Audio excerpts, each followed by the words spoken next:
G'day RC pilots, Kiwi Craig here.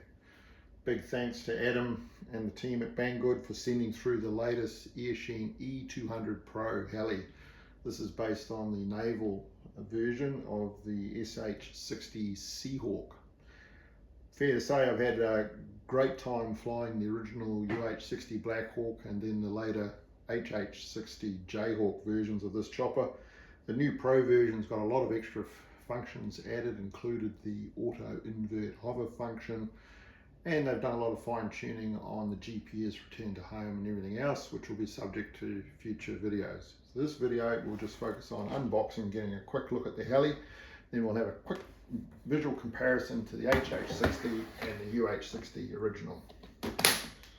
Alright, the boxing in these is always very good. They've actually put an extra layer of foam in, mainly because of the 4-blade prop. They've got to orientate it, so they put this extra layer just so that it doesn't get squished in the tail. The manual, as per usual, all the information you need in here, and there is actually a slip-in page with the inverted function options. So in 6G mode, you can flip this over and it will static hover, and then you can fly inverted, which is going to be a lot of fun. Makes that very scary moment on a normal conventional heli relatively easy on this scale stabilised helicopter. All right, let's get into it. As per usual, very well presented in the travel case that comes with these helicopters from Eachine. Radio unit, usual nice quality little units. I've slipped some batteries in so I could just quickly fire this up so we can have a look at the screen. Nice bright LED screen on these. Function buttons across the top, plus function buttons around the main display. Good little radio. These quite nice to fly on, actually, quite frankly. Good work there, Eachine. All right, battery charger unit and the special little charging base unit in white. Good little chargers these actually, and you can actually just plug in, balance charge other batteries as well.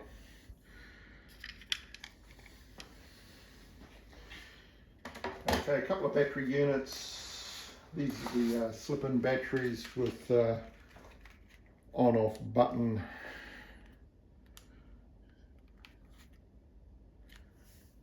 Etc. So you can see the charge just clip in, has a plug in the back, all nice modular unit.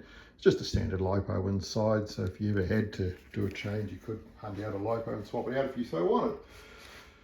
But overall, these batteries seem to be quite reliable. Spare parts, nice little spare parts selection comes with these. Spare main blade, spare tail blade, the flashlight unit, as you can see here. A couple of spare tyres, kind of cool. Recommend that you actually glue the tyres on these. They aren't over tight and can pop off. Good little battery. Included a couple of spares and a full spare screw kit. Decent little screwdriver, Allen key. So those, if you ever have to get inside, at least you've got a full spare set of screws. Good on the battery for including those. Okay. Other little piece is the nose refueling sponson. Here it is. Clips on the front. Doesn't, because of that extra length, it would stick out the front of the box. So they've taken that off. Easy to add. One screw pops in. All right, let's get on with the helicopter. This is what we all want to see, right? And the scale detailing on this version is absolutely, truly stunning.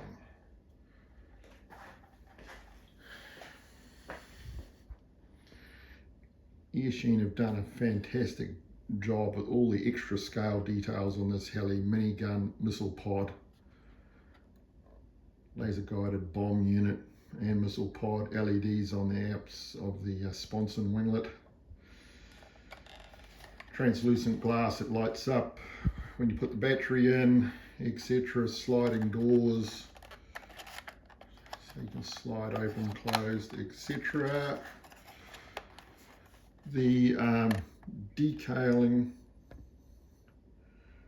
on these fuselages is absolutely stunning. All the riveting, moulded lines. The Eagle Squadron tail emblem, which is only on the Eachine version. LED in the tail.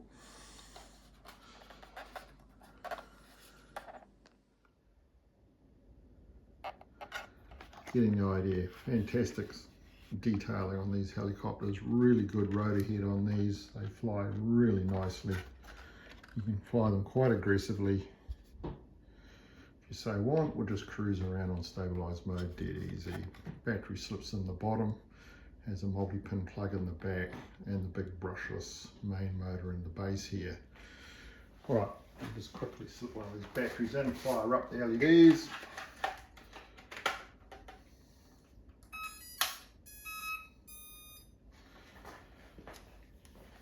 Here's the battery charge indicator on the bottom. As you can see, the flashing light on the top is saying it's looking for the radio. Since the radio is not on, it'll just stay flashing green. LEDs are very bright on these. Winglet LEDs, green, red, belly LED, and tail housing LED. And when you've got the spotlight clipped on the front, it's super bright, and so you can really see clearly with the spotlight. And then the refueling probe just clips in here, slips on, and locating lugs, one screw locks it down. Gotta agree, these are great looking helicopters. The scale details that they injection mold into these body shells is truly stunning. A little bit of detailed paintwork and everything else really makes them pop as well. All right, let's have a quick look and a look side-by-side comparison with the Jayhawk and the original Blackhawk. Jayhawk, love the paint scheme on these. Absolutely looks great flying. Red and white looks good. Fabulous heli. And the original Blackhawk, the olive drab military machine, had a lot of fantastic flying on this helicopter. Excellent flying machine. Done gazillions of hours on this. Been totally and utterly reliable. Anyway, it'll be good to get the new SH60 out and backfly it, compare it to the HH and the original Blackhawk. Again, I'd like to thank Adam and the team at Banggood for making these units available. Really looking forward to flying the new SH60, really looking forward to trying out all the extra over functions and the refinements that they've made to the GPS system and everything else, just to make more user friendly. So overall, excellent helicopters these. I've had a bucket load of fun flying the original Blackhawk and really looking forward to flying the new Seahawk as well. All right, team, Kiwi Craig, over and out.